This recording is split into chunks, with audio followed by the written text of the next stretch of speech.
Deals with the Kenya Kwanza regime at your own risk. For this regime's days are numbered.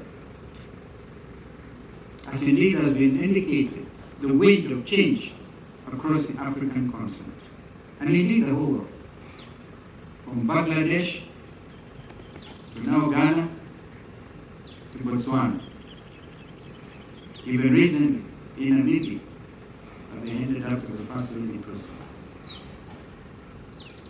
So, when they are over, Kenyans will not honor any irregular, illegal, or unconstitutional contracts, debts, business arrangements, or any other corrupt undertakings with any entity, local or foreign.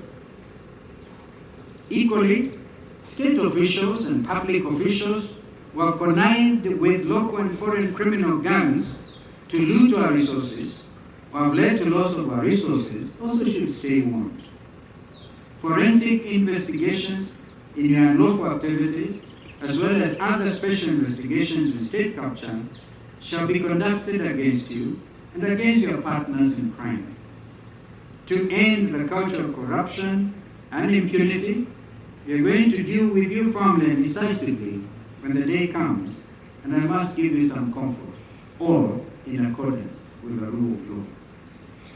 Elsewhere, we continue monitoring Kenya's performance on the international scene with mounting concern and bated breath.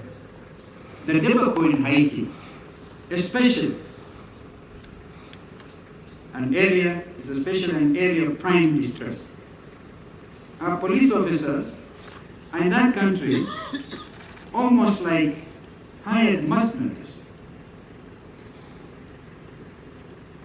Remember, there was a court ruling against that deployment that's never, to the best of my knowledge, been lifted. Kenya Kwanza defied all the voices of reason, including court advisory, to send our officers to Haiti.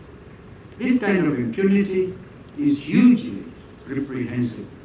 We cannot allow our country to become a rogue state on the international scene. We are closely looking into the matter of deployment to Haiti and will address it more comprehensively in the new year. Closely related to this is the fact that under Kenya Kwanza, our country is now gaining the dubious distinction and outrage of abducting foreign nationals on our soil and deporting them in sinister circumstances against all the known international norms. Kenya Kwanza began bringing us into disrepute in diplomacy from day one. This is a matter that calls for urgent correction. We are going to push for this to happen even before this regime leaves the stage. Fellow Kenyans, these are only a few among so many concerns in our country today. In a few days' time, they will paint a rosy picture of non-existent achievements over the past 2 years. As this regime has now distinguished itself as an edifice of dry-eyed lies, we urge you to ignore them with the content they disarm, knowing well that liberation is never too far. Our day as Kenyans is coming. Otherwise, we wish you a peaceful and reflective festive season. May God bless you, and God bless our country, Kenya.